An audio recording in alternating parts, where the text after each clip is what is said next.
Bonsoir à tous, c'est Jérémy Mercier ce soir, lundi 20 avril, il est à peu près 20h45 en Europe occidentale.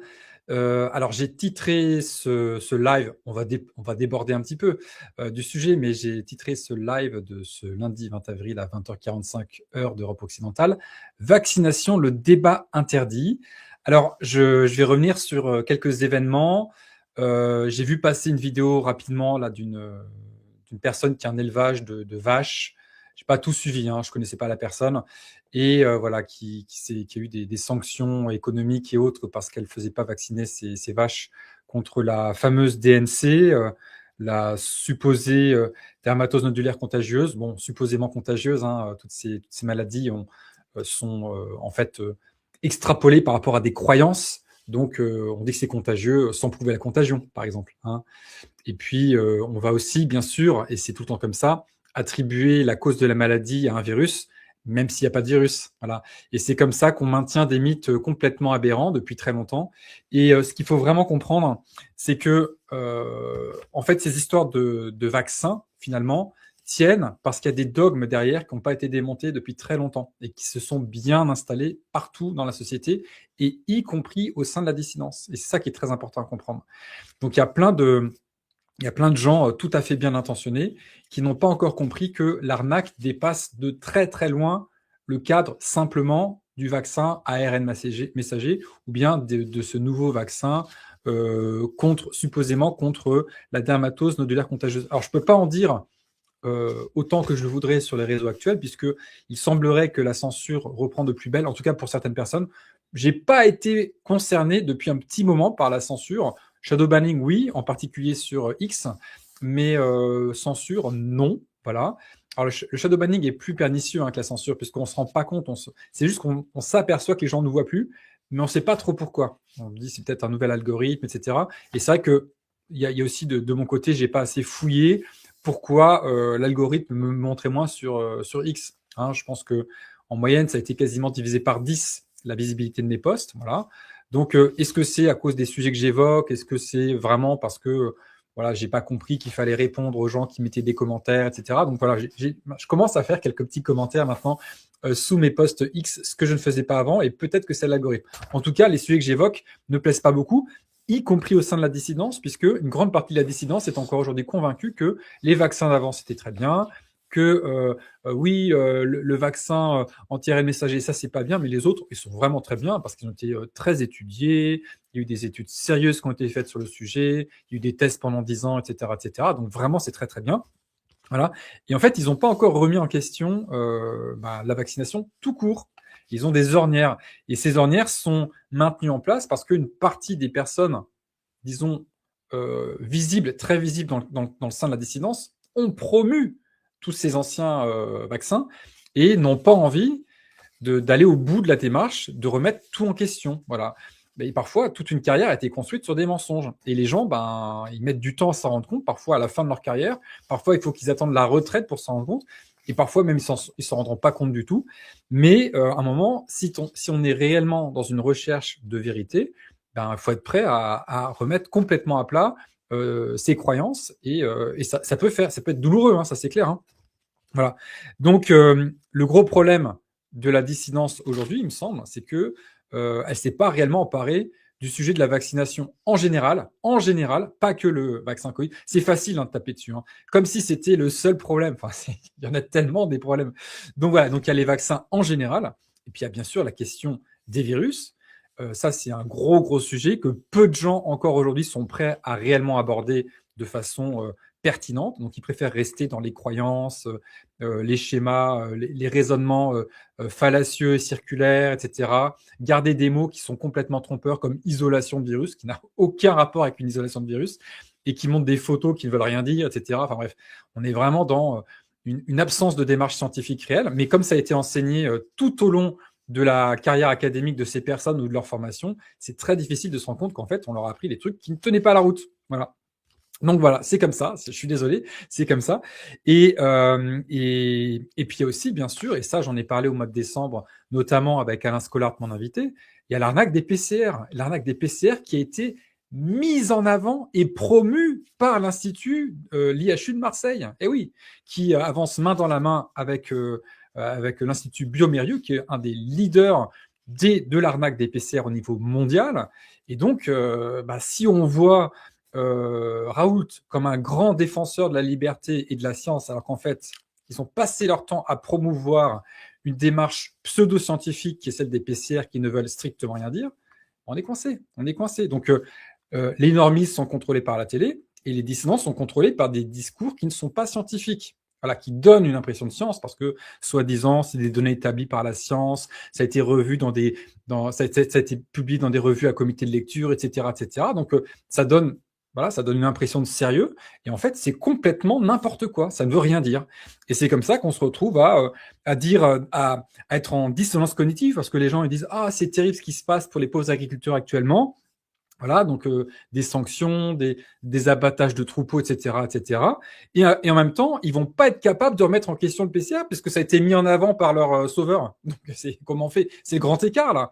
Donc à un moment, il faut être capable de remonter à la source des problèmes et puis dire le PCR ça va pas, les vaccins tout court ça ne va pas non plus, etc., etc. Et quand on arrive à faire ce travail de remonter à l'origine de tout ça, comment dire, de remonter à l'ensemble des problèmes pour chacune des disciplines que j'ai mentionnées, c'est facile de sortir finalement des croyances fausses. Mais tant qu'on n'a pas fait ce travail-là et qu'on reste dans les fausses croyances, ah oui, quand même le PCR c'est bien, mais il faut pas faire trop de cycles, ou bien oui, les anciens vaccins c'était bien parce que quand même ils ont fait leurs preuves, etc., etc. On est coincé. On est coincé. Voilà. Donc, faut pas se plaindre après que l'obscurantisme et le totalitarisme continuent à avancer parce qu'on n'a pas fait le travail de libération des mensonges. Donc, on reste dans les mensonges. C'est normal. C'est logique. Ah, c'est comme les gens qui disent ah oui, le système est pourri, mais il faut continuer à voter. Mais on vote. Il faut surtout pas élire des bourreaux dans un système qui est là pour vous oppresser. Enfin, ou alors, je comprends pas la logique. Vous voyez. Donc difficile, je dirais, d'avancer réellement vers la vérité et vers la liberté si on s'accommode de plein de petits mensonges. Le petit mensonge des PCR, le petit mensonge des anciens vaccins, le petit mensonge de tous les vaccins sauf ARN messager, etc. Le petit mensonge, enfin le gros mensonge des virus, etc., etc. Donc il y a plein de petits mensonges avec lesquels plein de gens s'accommodent parce que c'est trop difficile de réfléchir et d'aller au-delà de ces mensonges-là.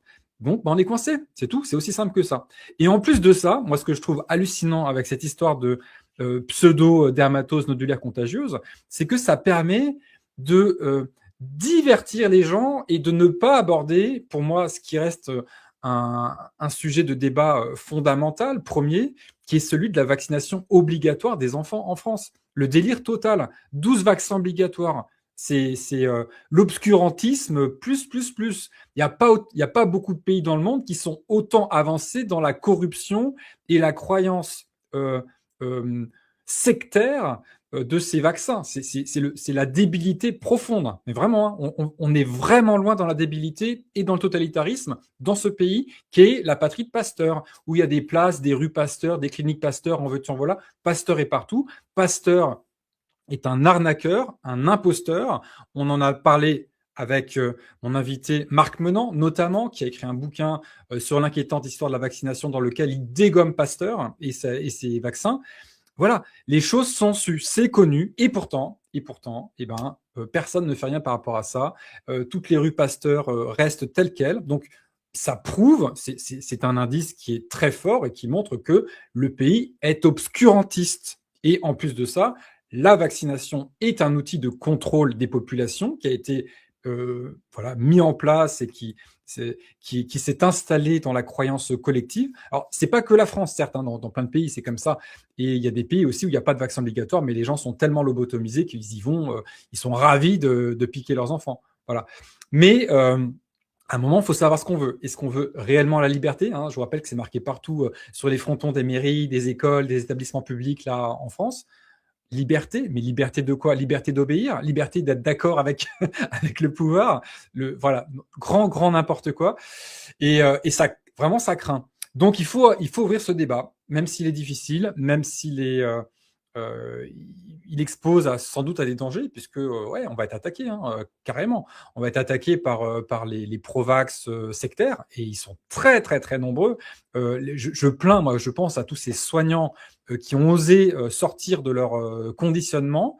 Ils sont entourés de personnes qui défendent le système, mais violemment et qui ont été contents, hein, pour certains, de voir partir et être suspendus leurs collègues qui refusaient le vaccin ARN messager. Les autres, ils les refusaient même pas, parce que ça se fait pas, on peut pas refuser les autres vaccins. Mais même juste refuser le vaccin Coco, ça valait pour ces soignants-là vraiment l'opprobre de tout le service. Enfin, c'est des trucs complètement fous, complètement fous. Donc ouais, c'est chaud. Donc au niveau des soignants, c'est compliqué, mais au niveau des parents, est-ce qu'il y a un débat réellement sur la vaccination obligatoire des enfants aujourd'hui en France? Moi, je n'entends pas parler. Enfin, après, voilà, je ne sais pas ce qui se passe complètement en France. Je vous rappelle que dans plein de pays au monde, il n'y a aucun vaccin obligatoire. Aucun. Zéro. Zéro. Donc, c'est possible pour des enfants d'aller à l'école sans faire aucun vaccin. Et il y a des pays, alors certes, il y a des pays où on mettra la pression sur les parents, ok, mais ils peuvent toujours refuser. Il y a des pays où parfois on leur dit, ok, pas de vaccin obligatoire, mais par contre, pour entrer à la crèche, vous devez faire tel et tel et tel vaccin. Voilà, ça c'est voilà, en Belgique notamment, c'est comme ça en partie. Donc, ça pousse les parents qui veulent vraiment résister à prendre les mesures qui s'imposent, comme la garde à la maison, comme organiser son emploi du temps, etc. Donc, ça peut être très compliqué. C'est sûr que c'est beaucoup plus simple si on peut mettre son enfant à la crèche et donc passer par la case vaccination. Et puis, il y a des pays où ils feront pas de pression du tout. Ils diront juste, ah ouais, pas de vaccin, ok, bah pas de vaccin, point. Et pour autant, il y aura pas, ils seront pas plus malades. Au contraire, d'ailleurs, ils seront pas plus malades. Il y aura pas plus, il y aura pas d'hécatombe, il y aura rien en fait. Voilà. Et en France, bah non, c'est pas possible. En France, donc non seulement pour les crèches et compagnie, il y a tous ces vaccins obligatoires, mais en plus de ça, l'État dans sa poussée totalitaire, qui ne s'est pas arrêté, qui s'est pas arrêté, eh bien, a limité drastiquement la possibilité pour les parents de faire l'éducation en famille, l'éducation à la maison. Donc, les gens sont coincés. Voilà, les gens sont coincés, c'est-à-dire que en fait, ils sont obligés, quasiment obligés, de mettre leurs enfants dans des écoles et donc de les faire vacciner. Et c'est très difficile d'échapper à ça. Voilà. Alors après, je remercie, je vois les parents en colère qui sont là ce soir et je les salue et bravo pour ce que vous faites. Et ils disent quoi là? Voilà, ils vont peut-être nous injecter à la fléchette aussi la prochaine fois. Et donc, ouais, voilà, nous avons bon nombre de parents inquiets, mais la peur gangrène et fustige PMI, ASE, etc. Donc, effectivement, il y a des pressions très fortes. PMI, donc là, c'est les je ne sais plus comment ça s'appelle PMI. Bon, bref, je ne veux pas dire de bêtises sur ce que ça veut dire exactement. Donc, c'est quoi déjà la PMI? Protection maternelle infantile. Vraiment, c'est le nom, c'est l'exact opposé qui se passe. C'est ceux qui sont chargés de vérifier que les familles sont compatibles avec les ordres obscurantistes de l'État.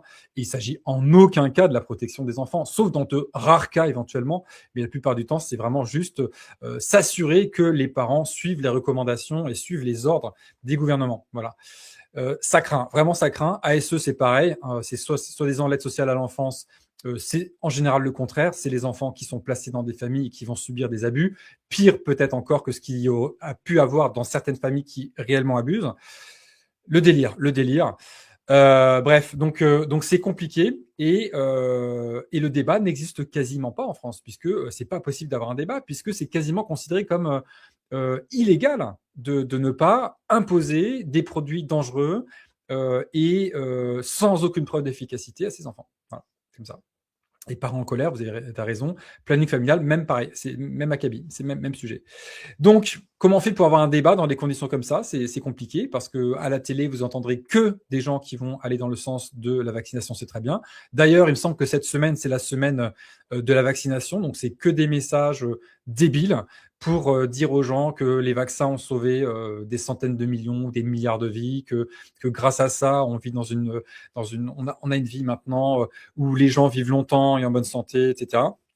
Donc en gros, déjà, longtemps, oui, en bonne santé, bof, ça dépend. Et surtout, la vaccinologie s'approprie les bénéfices tous les bénéfices quasiment de cette progression spectaculaire, c'est vrai, de l'espérance de vie, mais qui n'a rien à voir. Il n'y a aucune preuve que ça a un quelconque rapport avec la vaccination. Au contraire, je dirais. Au contraire. Donc, waouh, compliqué. Et donc, ce débat, j'ai envie, malgré tout, de l'ouvrir et d'en parler de façon libre lors d'une conférence que je vais faire. Et d'ailleurs, ah bah tiens, je peux mettre un petit. Je vais afficher ça à l'écran si ça marche. Ça devrait marcher. Donc, à Toulouse. Donc, je serai à Toulouse. Donc, en chair et en os. Euh, hop, ça sera le 30 mai. C'est un samedi. Voilà. Le samedi 30 mai à 14h30. Donc, je serai à Toulouse et pour vous parler de l'imposture des vaccins. Alors, évidemment, on pourrait aller beaucoup plus loin que ce que je peux faire ici. Ici, on est quand même. Les réseaux sociaux ne permettent pas une liberté d'expression, contrairement à ce qu'ils disent. Et puis, de toute façon, les autorités aussi françaises et européennes voilà, sont tout à fait contre la liberté d'expression. On est libre d'aller dans leur sens. Là, oui, là c'est bon. Donc, les pro-vax, les débiles qui répètent la propagande des gouvernements sans se rendre compte qu'il s'agit de propagande, pas de problème. Tu as raison, Ingrid, oui, Denis Agré en a parlé, bien sûr, et c'est pour ça qu'il se fait taper dessus, évidemment. Un médecin qui ose l'ouvrir sur ce sujet-là, très dangereux pour lui, très très dangereux. Donc vraiment grand courage à Denis de faire ce travail-là. Et on a besoin de beaucoup plus de personnes qui prennent la parole et qui s'indignent et qui dénoncent cette arnaque-là qui est dangereuse, inutile et qui n'est qu'un pur outil de contrôle. Donc le 30 mai à 14h30, je serai à Toulouse. Le lien d'inscription, je vais le mettre en commentaire et à l'écran aussi, bah ouais, tant qu'à faire. Allez. Donc ça, paf, voici le lien pour s'inscrire à la conférence à Toulouse. Le lieu, alors quelqu'un m'a posé la question, ah oui, j'ai besoin de savoir à quel endroit ça se trouve, etc., etc. Alors, le lieu ne peut pas être indiqué à l'avance parce que voilà, il y a besoin de se protéger, parce que il va y avoir des espèces d'antifa qui sont les fascistes actuels en fait, qui sont là pour défendre le grand capital et puis les sous-fifres gouvernementaux qui sont là pour appliquer les directives du grand capital et de l'industrie pharmaceutique, qui est l'industrie peut-être la plus dangereuse au monde, qui tue le plus de gens, sans doute largement devant l'industrie de l'armement d'ailleurs. Voilà. Et donc ces gens-là ne veulent pas que l'information soit libre sur la question des vaccins, notamment. Est-ce que ça sera diffusé sur Internet? Je ne crois pas. Non, je ne crois pas. Donc, c'est à Toulouse le 30 mai après-midi. Donc, le lien pour s'inscrire, je l'ai partagé. Et alors, c'est près d'un métro. Voilà. Donc, on peut accéder au lieu en métro. Je ne peux pas donner l'adresse, d'ailleurs, je ne la connais pas. Mais ce que je sais, c'est que ce sera près du métro. Donc, c'est facile pour les gens de retrouver l'endroit voilà, dans Toulouse. Ou juste à côté, d'ailleurs, je sais pas, je suis pas sûr à 100%. Je sais pas si le métro sort de Toulouse, est-ce que c'est en périphérie un petit peu? Ça, je sais pas. Mais en tout cas, c'est près du métro, donc c'est facile de s'y rendre. C'est pas compliqué. Et voilà, moi, je serais ravi de pouvoir partager avec vous ce que j'ai compris de l'imposture des vaccins. Et j'espère que ça aidera de plus en plus de gens à avancer avec la connaissance et non pas les poncifs répétés 10 000 fois sur la vaccination qui sauve des vies, qui est surefficace, etc., etc. Enfin, c'est tellement pathétiquement faux que c'est affreux. C'est affreux. Donc c'est vrai que voilà, aujourd'hui, malheureusement, au sein de la dissidence, enfin, j'ai envie de dire au sein des normies, bon, ils défendent la propagande, c'est normal. Mais qu'au sein de la dissidence aussi, on défende la propagande sur le sujet, c'est quand même vraiment dommage. Et je pense que c'est lié à certaines personnalités qui n'ont pas fait réellement leur mea culpa, qui défendent encore certains, peut-être pas tous, mais certains des vaccins sans preuve. Et ouais, c'est compliqué. Il faudra qu'on en sorte. Ah bah tiens, France Patrie, là. Donc ça, c'est les organisateurs qui disent il y aura aussi accès à un parking. Voilà. Donc voilà, tout est fait pour que ce soit facile de venir à cette conférence du samedi 30 mai après-midi. Et ça sera l'occasion de discuter, de débattre, de poser des questions, d'échanger, de faire des dédicaces. Enfin, bref, ça va être très sympa. Et voilà, j'aurai le temps de répondre à plein de questions aussi, évidemment. Mais c'est vrai que c'est waouh, gros sujet. Alors là, il y a une question très intéressante. Je pense qu'il faudrait creuser l'aspect légal pour donner des outils de défense aux parents.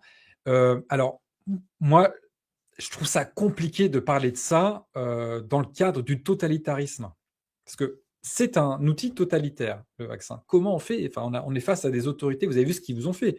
Ils vous ont enfermés, ils ont fait applaudir les gens, ils ont fait en sorte que les gens enfermés et apeurés applaudissent leur bourreau à 20h tous les soirs.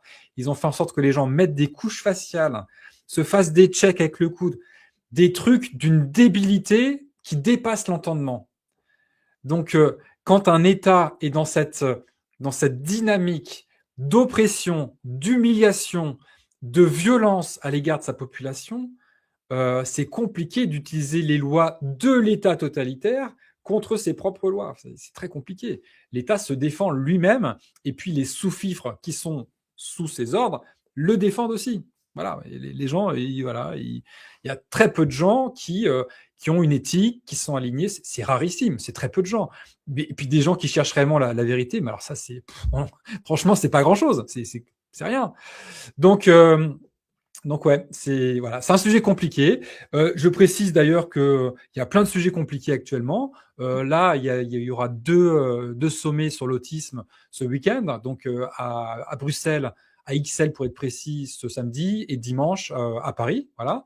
C'est un lien. Allez, officiellement, ça n'a aucun lien avec la vaccination, mais il semblerait que peut-être que c'est un petit lien quand même. Voilà. Voilà, je vais pas en dire plus parce que voilà, j'ai pas envie que la chaîne saute. Mais ouais, c'est incroyable. Donc à la télé, sur les médias mainstream, vous avez des pseudo-lanceurs d'alerte qui vont vous parler de trucs qui sont un peu intéressants. Mais alors, euh, le truc énorme, la vaccination des enfants, ça, personne n'en parle. Ça, personne n'en parle. Voilà, et puis après, on vous fait croire, ouais, non, vous êtes dans une grande démocratie, la liberté d'expression, c'est important. Puis partout, c'est marqué liberté, égalité, fraternité, donc ça doit être vrai. Enfin, voilà, l'absence de réflexion, l'absence de possibilité de prise de recul et de se rendre compte que c'est mensonge sur mensonge sur mensonge sur mensonge. Voilà. Et ouais, voilà. Donc voilà ce que je voulais dire par rapport à ça. Et j'aurai l'occasion d'en parler bien sûr beaucoup plus longuement lors de cette conférence spéciale sur l'imposture des vaccins. J'en ai déjà parlé un petit peu à différents endroits, voilà, bien sûr. Mais en conférence comme ça, c'est quand même pas mal. Et c'est génial. Alors bien sûr, moi, il y a un bouquin que je rappelle tout le temps. C'est pour vraiment tous ces graphiques qui reprennent l'historique de la mortalité par maladie qui ont des vaccins. C'est Vaccination, la grande désillusion. Extraordinaire. Pour moi, alors là, quelqu'un qui a lu ça, c'est impossible qu'il défende les vaccins. Enfin, c'est impossible. Et c'est du sérieux, c'est propre, c'est des graphiques qui montrent les choses de façon vraiment excellente. C'est accessible, pas besoin d'être un grand scientifique et de savoir faire des équations à je sais pas combien d'inconnus. Non, rien, non. Faut savoir lire un graphe, et puis il faut savoir lire, et ça suffit, et on comprend vraiment l'arnaque. Voilà. Et je rappelle que tous les médias de France et de Navarre soutiennent tout ça. Donc, et après, il nous parle de pluralisme de l'information et de liberté de la presse, mais quel délire, n'importe quoi. Tous les médias soutiennent ça. Tous les médias quasiment sont possédés par des milliardaires ou par l'État ou par des collectivités ou par des banques ou des trucs comme ça. Donc, puis ils touchent des subventions pas possibles de la part de l'État. Donc évidemment, il relaie la propagande de l'État en faisant croire que c'est pas la propagande. Et c'est là qu'on est vraiment très fort. En Occident, par rapport à peut-être des régimes communistes, voilà, ils essayent même pas de faire croire. Là, ils balancent, paf. Mais, mais là, non, c'est beaucoup plus propre, c'est beaucoup plus pernicieux parce que bah, les gens, ils y croient vraiment. Dans les pays totalitaires, dans l'ex-Union soviétique, les gens savaient qu'on leur mentait. Ben, en France, et en Europe de l'Ouest, les gens ne s'en rendent même pas compte. Ils s'en rendent même pas compte parce qu'ils pensent vraiment que Pasteur est un sauveur de l'humanité, que c'est extraordinaire, que quelle avancée technologique incroyable, etc., etc. Enfin, ça plane à fond. Bref, et puis encore plein de gens croient, plein de foutaises qui sont répétées en permanence, en permanence, en permanence par la dissidence qui ne fait pas ce travail réellement de recherche de la vérité et de diffusion de la vérité, et qui s'enferme dans un discours mainstream qui est en grande partie à côté de la plaque, et c'est vraiment, vraiment dommage. Voilà. Alors, il y avait deux autres trucs que je voulais dire. Ah oui, j'ai eu un message Alors, je vais revenir en plein écran. Voilà, OK, et je retire ma petite bannière. Voilà. Donc, j'ai eu un message, sur X récemment, de plusieurs personnes qui me disent: «Ah, tu as vu ça? Bonne nouvelle, les mamos sont interdites en Suisse». Alors, cette information-là circule depuis, je sais pas, 5 ans, plus, je sais plus. J'ai fait une vidéo avec Gérard Delépine sur l'arnaque du dépistage du cancer du sein, donc des mammographies de dépistage. La vidéo date de 2018, de septembre 2018, donc elle a bientôt 8 ans. Donc cette vidéo, c'est la plus vue sur ma chaîne YouTube, elle n'a jamais été censurée, voilà, elle a quasiment plus de 550 000 vues, il me semble, et elle a ouvert les yeux à beaucoup de monde et j'en suis ravi. Après, faut pas prendre ses rêves pour des réalités. Faut toujours vérifier les informations qu'on partage. Toujours, toujours, toujours, toujours, toujours. Et malheureusement, une partie de la dissidence fait pas ce travail-là, ou le fait pas systématiquement, parfois oublie, ou même ne le fait jamais peut-être, je sais pas. Et donc, on m'a partagé: «Ah, t'as vu, donc la Suisse, a interdit les mammos». Mais pas du tout, c'est une fake news qui est répétée en permanence et qui, pour moi, discrédite et à juste titre, les gens qui la diffusent. On vérifie avant ou alors on s'excuse, d'avoir, relayé une information qui est fausse. C'est pas vrai que la mammographie est interdite en Suisse, ni même que la mammographie de dépistage est interdite en Suisse. C'est pas vrai, c'est pas vrai. Il y a peut-être un peu un débat, mais il y a, peut-être un peu plus qu'en France. En Suisse, en général, ils savent un peu plus débattre qu'en France. Il y a un peu plus de liberté, mais c'est pas pour autant qu'ils prennent des décisions basées sur la science. C'est pas pour autant qu'ils sont beaucoup plus intelligents ni rien. Non, il y a la mammographie de dépistage reste recommandée à partir de 50 ans, etc., etc. Donc, les femmes bien éduquées, qui sont sensibles à la propagande, elles y vont. Voilà, tout simplement. Donc, désolé, mais il n'y a pas, voilà, faut faire attention et vérifier les informations. Et il y a des gens qui se plantent et c'est pas grave, on peut se planter, mais faut le reconnaître. Et il y a des gens qui font aucun tri et ça, c'est un très gros problème. Dans la dissidence, il y a une partie des gens qui ne savent pas faire le tri et qui diffusent tout et n'importe quoi. Voilà. Tant que ça va à l'encontre de ce qui est dit officiellement, pour eux, ça devient vrai. Et c'est comme ça qu'on raconte des conneries. Voilà. Donc, attention, attention, attention. Et dernier point, je regarderai vos questions après. Mon livre. Ah oui, peut-être que vous n'êtes pas au courant d'ailleurs, j'en profite pour le dire. Donc j'écris des livres. Ouais, j'écris des livres parce que j'aime bien diffuser des informations de qualité de différentes manières. Et j'ai écrit des livres. Et je vais reprendre mes livres avec moi. Voilà, voilà.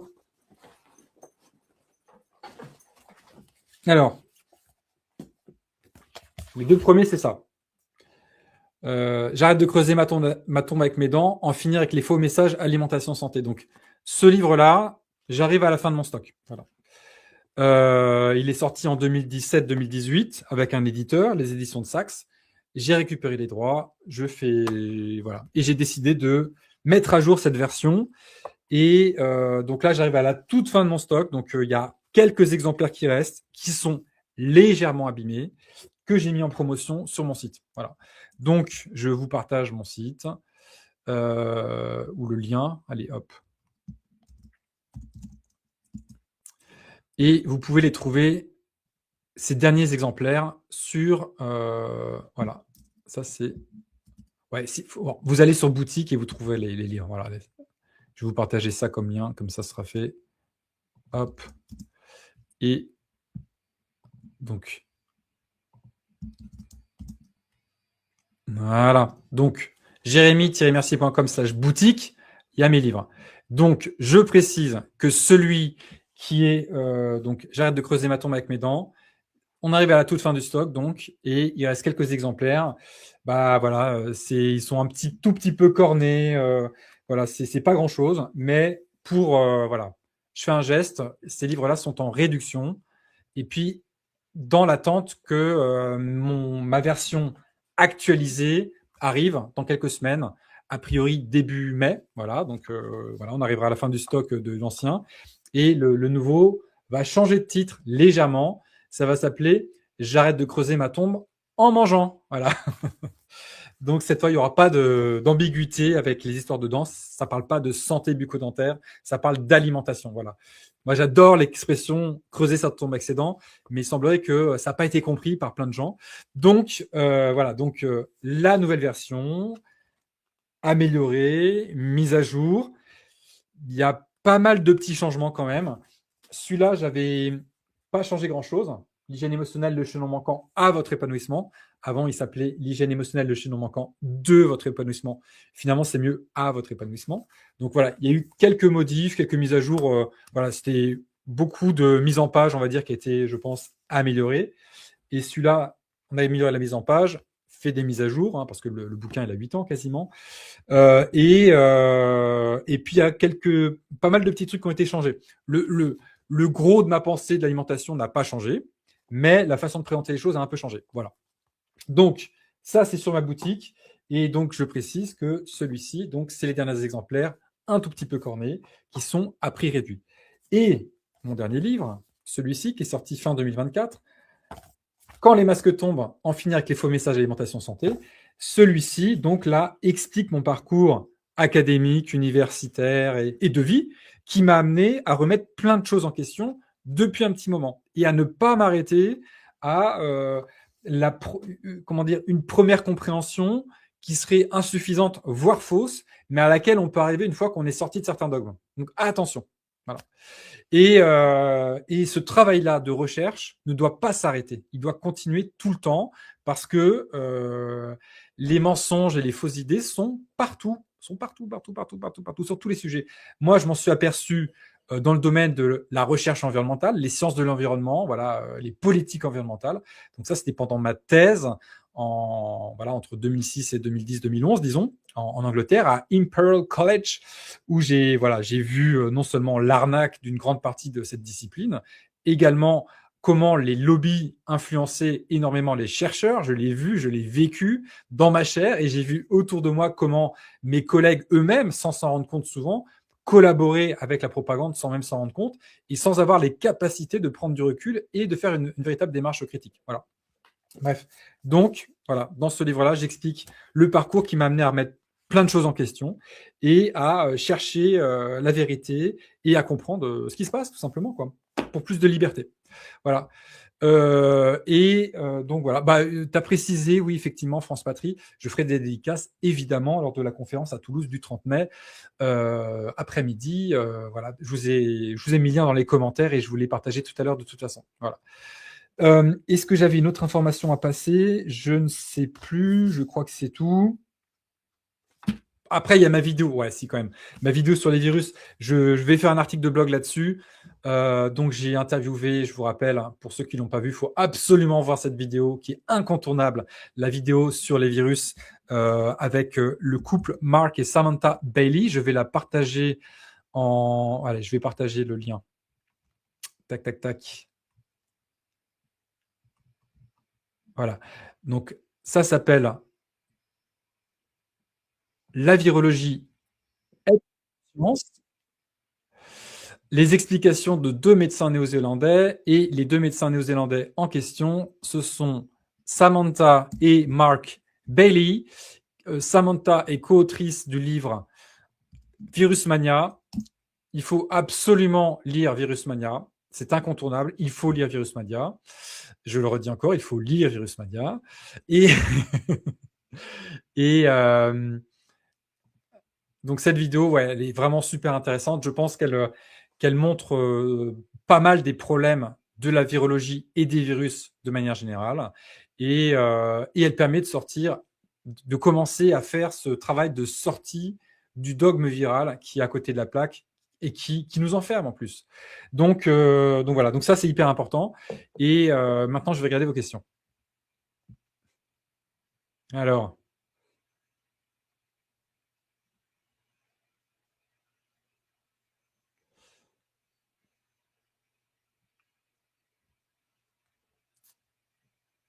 Alors, les histoires de pétrole abiotique, ouais, je connais cette hypothèse. Je la trouve intéressante, c'est possible. J'ai pas assez cherché, mais je serais pas étonné, disons. Je serais pas étonné. Alors, voilà, c'est ça. Merci Rico. Après être sorti du premier enclos, il faut continuer pour sortir du second enclos. Absolument, c'est ça. Alors alors est-ce que je pense réinviter Alain Scoli, pardon? Bah, pourquoi pas. Ouais, bien sûr.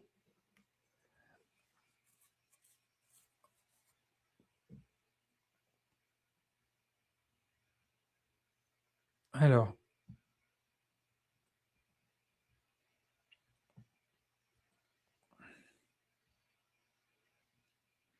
alors sur les questions, il y a une question, d'où viennent les alors, si les virus n'existent pas alors d'ailleurs, je rappelle, on peut pas dire scientifiquement que quelque chose n'existe pas. On peut dire que le modèle ne fonctionne pas, ce qui est le cas pour les virus. Alors, si les virus n'existent pas, la contagion n'est pas prouvée, d'où viennent les cas de varicelle enchaînée?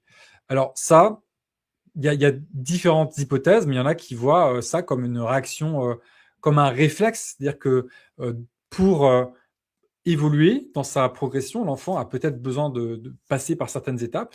Et s'il est en contact avec un enfant qui montre des symptômes comme ça, peut-être que ça réveille chez lui l'instinct de faire cette poussée de croissance qui passe par la varicelle. C'est une théorie. Ah, je n'ai pas prouvé que c'était ça, hein, mais pourquoi pas? Pourquoi pas? Ah, Hugo qui dit, j'écoutais encore hier de vieilles conférences que vous avez données avec Pierre Chaillot. Ouais, c'était chouette, hein. Merci. Mmh. Voilà. Alors, Antonia Liberté, oui, les parents ont accepté la couche faciale sur leurs enfants, absolument. C'est pour ça que, quand on accepte des choses comme ça, on accepte aussi de piquer, on accepte tout, en fait, hein. Il y a pas beaucoup de gens comme moi, j'en connais, hein, qui ont quitté la France ou qui ont changé, d'école ou de façon de faire pour pas que leurs enfants mettent de couche faciale, hein. C'est très, très rare. Très, très rare. Mmh. Alors si Toulouse n'est pas diffusée, d'autres dates sont-elles prévues en France? Dans le sud-ouest? Non. Par contre, je ferai une conférence lors du festival Nexus de fin juin, 27-28 juin, si je ne me trompe pas. C'est un week-end samedi dimanche.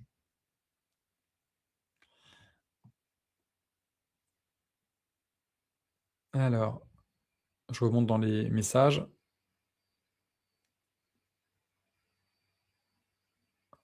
Réhabilitons Antoine Béchamp et vite, c'est clair.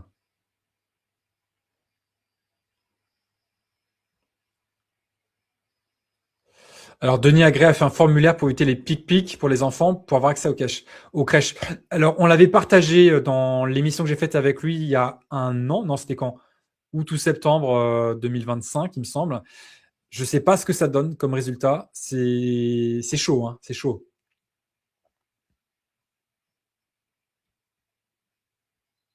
Alors,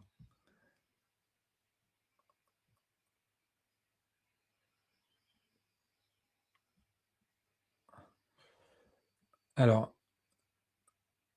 l'État veut vacciner les têtes blanches, les blouses blanches, je pense, mise à jour, tous les enfants, les femmes enceintes, tout le monde. Ouais, c'est clair. Là, on est vraiment dans cette démarche-là. Si on est à 12 vaccins obligatoires, pourquoi pas 20, 30, 40, enfin, c'est sans fin après, hein. C'est sans fin.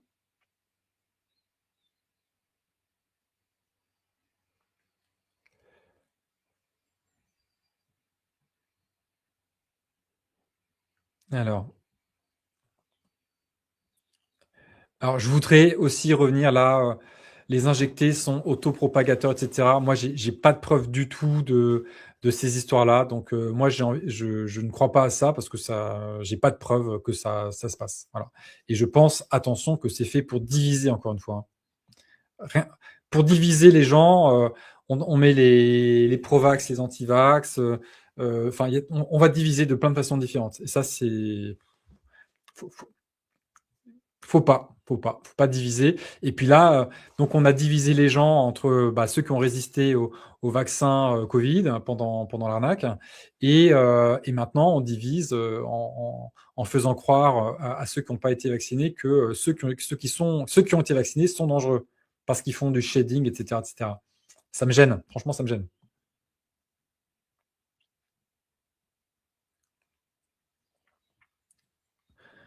Alors,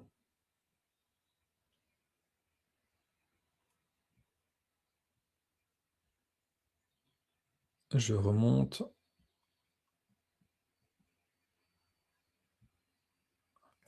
Alors, part en colère, exactement. Donc, en Allemagne et Belgique. Actuellement, il y a un vaccin obligatoire seulement. Mais bon, avec des contraintes pour les crèches quand même, au moins en Belgique.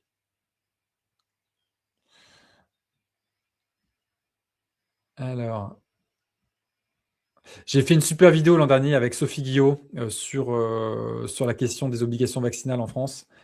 Et à l'époque, on était passé à, bon, ça dépend comment on compte, 12 ou 15 vaccins. Mais bon, quand on compte 15, en fait, ouais, c'est comme si on donnait une réalité aux souches du truc qui a été rajouté. J'ai oublié ce que c'était d'ailleurs. Bon, bref. ACWY, là, c'est quoi? Pneumocoque, non? Je sais plus. Alors,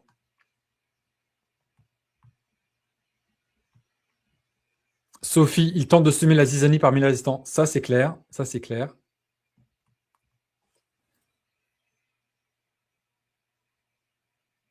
Alors, par rapport à la contagion, effectivement, l'expérience de Rosno pendant la grippe espagnole, avec plein de guillemets, a bien montré que bah, ça marchait pas, leurs histoires de contagion.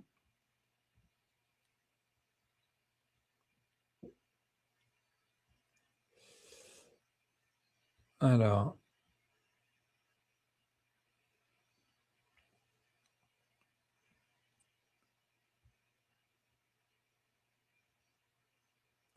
alors c'est vrai que alors, petite précision sur les vaccins obligatoires. Donc, les États totalitaires s'attaquent aux personnes les plus vulnérables. Et donc là, les plus vulnérables, c'est qui? C'est les petits-enfants et c'est les personnes âgées. Donc, c'est pour ça qu'ils y vont à fond dans les EHPAD, pour les petits, pour les forcer à aller se faire formater dans les écoles, etc., etc. Ils doivent passer par la case vaccination. C'est incroyable, incroyable. Ouais. Et donc oui, effectivement, il faut suivre, voilà, absolument, Rico. Le travail de Sam et Marc Bailey, vraiment, c'est génial, génial, génial. Voilà. Donc bref, en tout cas, voilà. Je ne vais pas m'éterniser s'il n'y a pas d'autres questions que je vois, mais il y a beaucoup de boulot, hein. On est très loin d'être sorti d'affaires. On est très très loin d'être sorti d'affaires. Les choses n'ont pas tellement progressé. Pour moi, le totalitarisme continue. Il est juste un peu plus masqué, disons, mais il continue à avancer. Et la preuve étant ces 12-15 injections obligatoires en France, franchement, c'est vraiment, vraiment, vraiment catastrophique, pathétique, obscurantiste. Enfin, c'est terrible.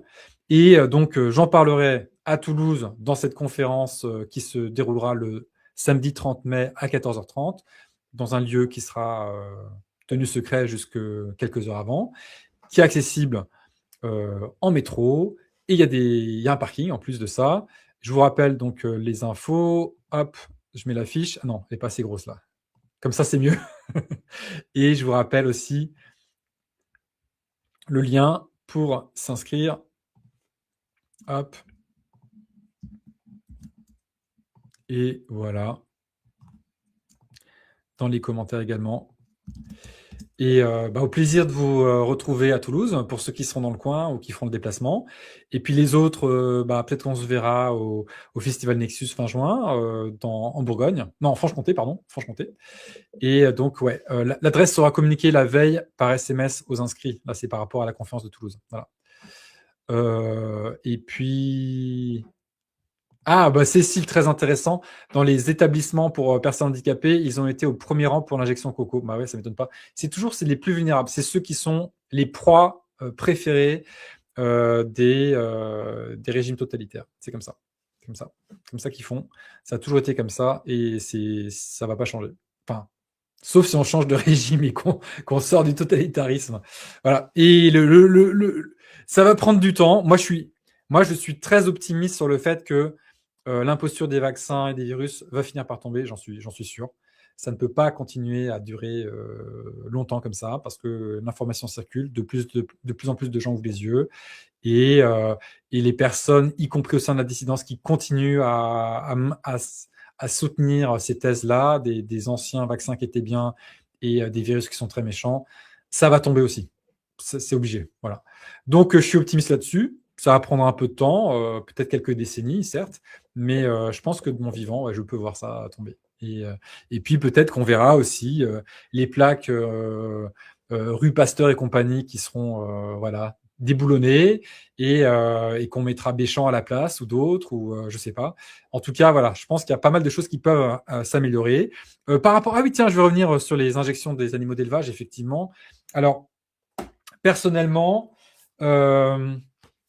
l'élevage, bon, en petite quantité, pourquoi pas, mais cette énorme, comment dire, utilisation de surface de terre pour l'élevage et puis cette façon d'élever des animaux pour la viande ou pour leur lait, etc., c'est quand même pas vraiment ce que je mets en avant.